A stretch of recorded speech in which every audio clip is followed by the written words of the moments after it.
Spinoza thot se natyra është Zoti, çdo gjë, Zoti pra hyjnoria gjendet brenda gjithçkaje. Sigurisht hyjnoria gjendet më shumë në natyrë se sa tek ne njerëzit për shembull.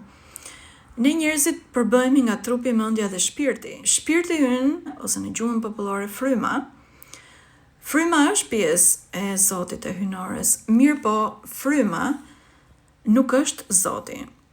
Zoti është shpirti suprem, kurse fryma apo shpirti është një pjesë e Zotit. Mund të jetë një pjesë shumë e vogël, mund të jetë një pjesë pak më e madhe, varet nga evolimi i tij personal.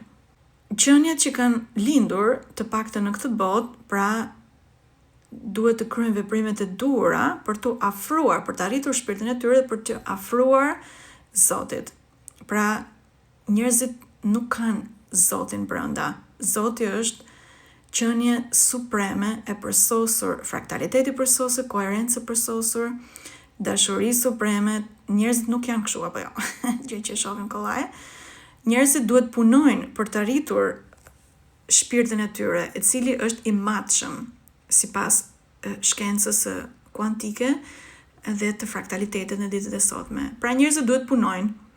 Nëse nuk punojnë, ata dhe të pak shpirt që kanë ose frymë që kanë mund ta ulin dhe mund të shkojnë në botët më të këqija, ose mund ta forcojnë nëpërmjet veprimeve të duhura. Sigurisht, cilat janë këto ligjet hyjnore dhe veprimet e duhura që njeriu të arrisë nivelin e shpirtit, i mësojmë tek meditimi lotusoshëm.